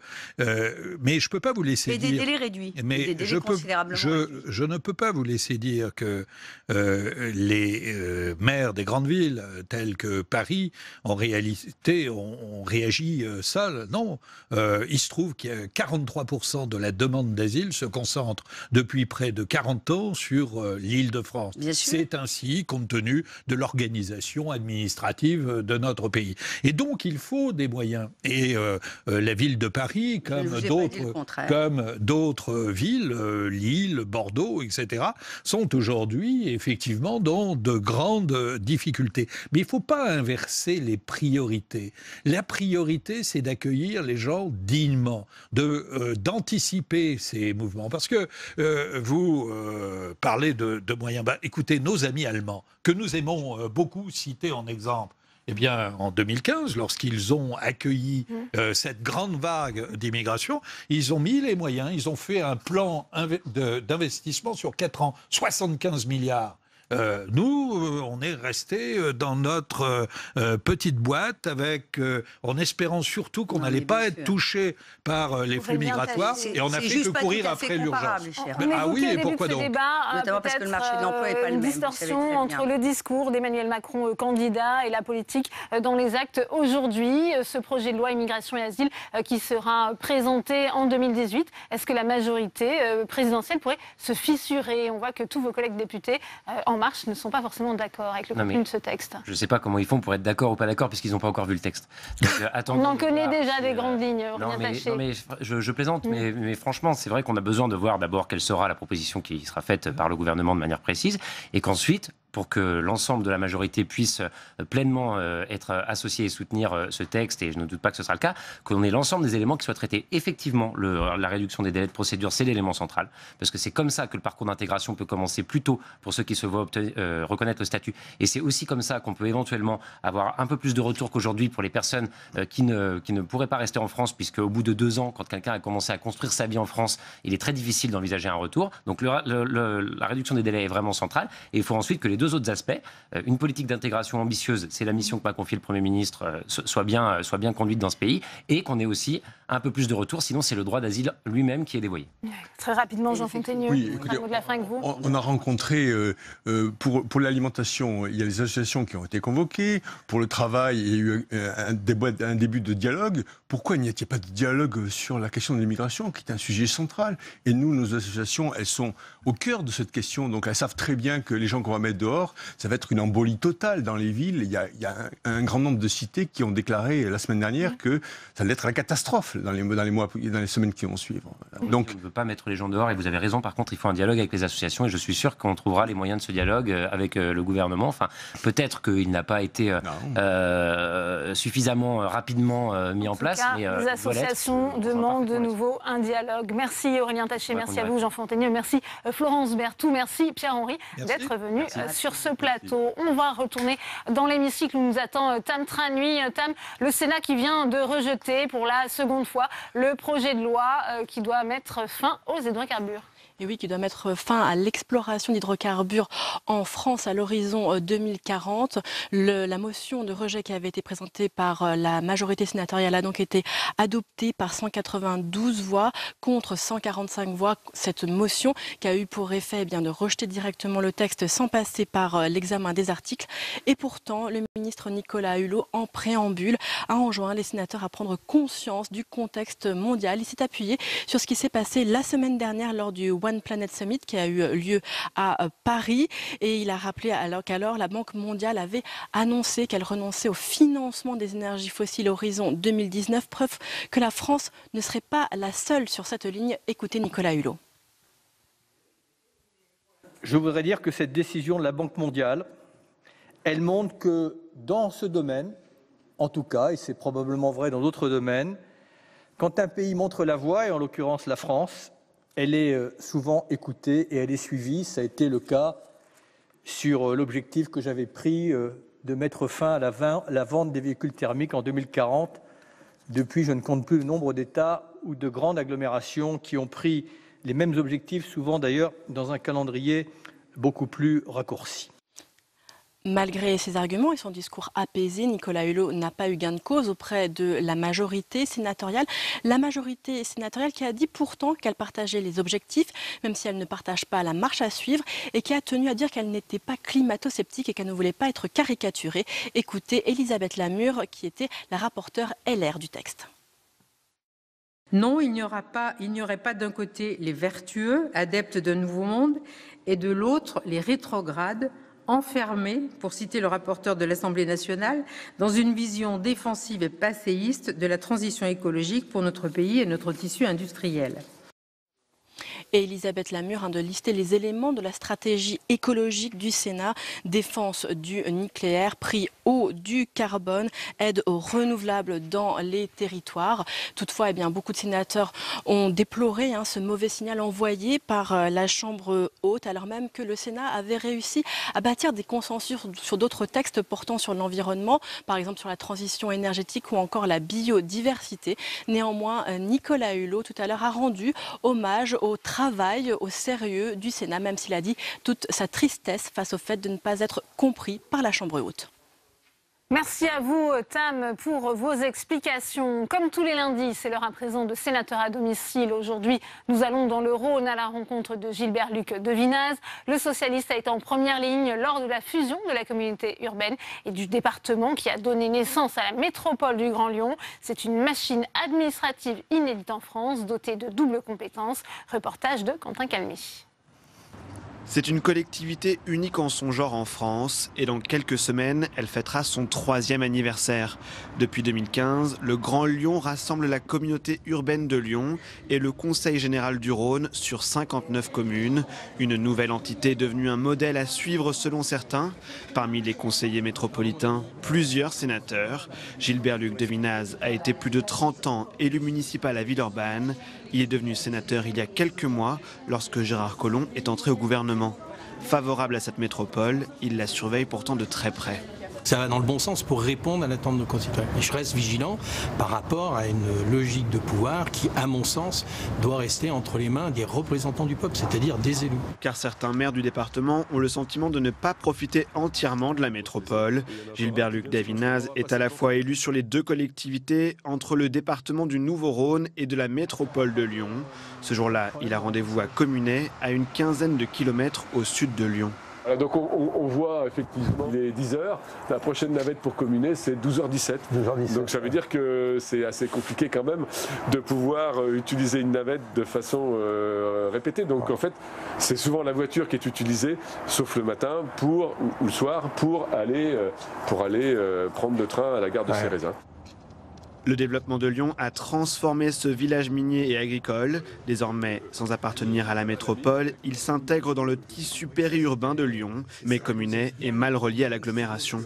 Mais aujourd'hui, on n'a pas de navette entre la gare, ou très peu de navettes entre la gare et les autres communes de la communauté de communes, qui pourraient grandement améliorer les choses. C'est vrai qu'on a très peu de réflexion avec la métropole sur l'avenir de nos territoires au niveau, je dirais, au niveau politique. Les problèmes que l'on voit aujourd'hui, c'est pas les problèmes à l'intérieur, je dirais, même de la métropole, c'est les relations entre cette métropole et les communautés de communes qui l'abordent. Et où on s'aperçoit que les communautés de communes qui l'abordent, elles ont des gens qui y vivent, mais dont la plupart de la population travaille sur la métropole. Et donc ça, c'est quelque part, dans notre organisation politico-administrative, pas encore bien traité. Si certaines communes veulent être mieux reliées à la métropole, certaines n'en veulent pas du tout. À Jons, le maire refuse toute idée d'intégration dans les prochaines années. Moi, je suis vice-président de la communauté de communes, donc j'ai un lien direct avec ce qui se décide sur la communauté. Le jour où je serai dans le Grand Lyon, je serai dans une grosse machine politique et donc je ne représenterai plus rien. Cette expression, il faut aussi la prendre en compte. C'est pas en ne l'écoutant pas ou en disant qu'elle n'existe pas que l'on va pouvoir construire ensemble. Une métropole de Lyon perfectible donc, selon le sénateur, qui entend porter la voix de tous les maires du département dans ce débat. Gilbert-Luc Devinaz nous a rejoint sur ce plateau. Bonjour. 3 ans après la naissance de cette métropole du Grand Lyon, elle doit encore prouver de son efficacité, cette nouvelle collectivité. Elle est toute jeune, cette nouvelle collectivité. Elle est récente. Et sur les objectifs recherchés, d'avoir pris en plus des compétences d'une communauté de communes, celle du département, c'est un objectif qui est très intéressant parce que ça permet une très grande complémentarité. Maintenant, elle est trop jeune pour pouvoir porter un jugement global sur un résultat. Il y a plus de complémentarité, plus de cohérence entre ce qui se faisait d'un côté au niveau du département et ce qui se faisait dans une communauté de communes. Il y a quand même une période de rodage qui est encore nécessaire. Oui, tout à fait, oui. Ouais. On parlait des doubles compétences. Est-ce que la répartition est suffisamment claire aujourd'hui ? En ce qui concerne les compétences, est-ce que la répartition est suffisamment claire ? Oui, tout à fait. Alors, il faut savoir que sur ce qu'on appelait le Grand Lyon, la Courlie, quand la proposition de prendre les compétences du département, j'ai pas noté d'opposition de la part de l'ensemble des élus. Il y avait quelque chose d'assez admis, c'est que la lisibilité du Conseil général sur cette communauté de communes était peu lisible. Et la plupart des habitants ne connaissaient pas ou ne savaient pas totalement à quoi servait le Conseil général. Ils connaissaient leurs conseillers généraux parce qu'ils avaient été élus sur leur nom lors d'une campagne. Et comme ils avaient identifié quelqu'un qu'on appelait le conseiller général, quand ils avaient un problème, ils s'adressaient à lui. Et souvent, les problèmes qu'ils évoquaient relevaient du conseil général. Mais le citoyen ne savait pas que ça relevait de cette collectivité. Le problème aujourd'hui, c'est que l'identification des conseillers communautaires n'est pas la même. Le mode d'élection n'est pas la même. Et nos populations ne connaissent pas forcément qui est conseiller communautaire, enfin qui est conseiller métropolitain, sur leur territoire. Avec les compétences, il y a aussi le volet recettes. C'est important. Aujourd'hui, est-ce que c'est une affaire rentable, cette fusion qui a donné naissance à cette métropole du Grand Lyon ? Alors, c'est rentable, en tous les cas, pour répondre au mieux à... Certains disent que le transfert a plus coûté que rapporté. J'ai pas forcément les éléments, mais forcément, il y a un coût. Et après, soit on estime sur l'instant T, ou soit on regarde sur le plus long terme. Sur le plus long terme, le fait d'avoir une meilleure cohérence sur les décisions politiques faites sur ce territoire va forcément amener un plus à l'ensemble de la population. Vous évoquiez le mode de désignation des futurs conseillers métropolitains. Il y a un problème de gouvernance aujourd'hui qui n'est pas résolu, selon vous ? Alors, si vous voulez, aujourd'hui, on a été élu en 2014 sur des listes où on était fléché. Donc, sur cette métropole, on va dire que toutes les communes sont aujourd'hui représentées. Demain, l'élection au suffrage universel conduit à élire sur liste, non pas sur l'ensemble du territoire de la métropole, mais sur des circonscriptions, 14 circonscriptions. Et effectivement, il y a des regroupements, et là où ces circonscriptions ont été calculées de façon que le nombre de représentants, de conseillers métropolitains et le poids des populations soient dans des fourchettes acceptables. Le problème, c'est que dans certains secteurs, et je pense notamment dans la partie Val-de-Saône-Ouest, là où tous les maires étaient représentés, il y en a 28 pour le groupe Synergie, demain, il n'y aura plus que 23 conseillers métropolitains. Et c'est là qu'il y a une réaction de la part de certains maires, parce que, certes, on tient compte du poids des populations, mais il y a des maires ou des communes qui ne seront plus représentés dans la métropole et qui considèrent que eux, en tant qu'élus d'une collectivité, doivent aussi être représentés dans la métropole. Et la loi MAPTAM, telle qu'elle est décidée, ne le permet pas. Il faudrait trouver aujourd'hui un système qui permet à la fois de tenir compte du poids des populations et des territoires et des communes. Et ça s'est fait, il y a un syndicat sur le Cigerli sur l'agglomération lyonnaise, où les représentants n'ont pas le même nombre de voix. Mais pour faire ça, il faut changer la Constitution. Oui, bien. Juste une question aussi en ce qui concerne votre arrivée au Sénat. Vous avez succédé à Gérard Collomb. Lui, il a été appelé à des fonctions ministérielles. Il a donc rejoint la majorité présidentielle. Ici, au Sénat, vous avez souhaité siéger au groupe socialiste. Vous n'avez pas rejoint La République En Marche? Pas du tout, non. Non. Oui. D'ailleurs, j'étais sur une liste en 2014 au sénatorial, qui était une liste présentée par le Parti socialiste, une liste d'ouverture. Et je figurais en 3e position sur cette liste en tant que socialiste. Et je suis toujours adhérent du Parti socialiste. Et je participe avec d'autres à la rénovation, à la réflexion de ce parti. Eh bien, merci beaucoup Gilbert-Luc Devinaz d'avoir été notre invité ce soir. Avant de refermer cette édition, nous avons tous, journalistes de la rédaction de Public Sénat, mais aussi les équipes techniques, une pensée particulièrement émue pour Dominique Bescon. C'était notre script, elle nous a quittés vendredi. Sa bonne humeur, son professionnalisme, mais aussi son sourire vont beaucoup nous manquer. On pense forcément à sa famille et à ses proches ce soir. C'est la fin de cette édition. Merci à vous de l'avoir suivi. À 18h30, vous retrouvez Rebecca Fitoussi pour votre émission On va plus loin. Bonne soirée, à demain.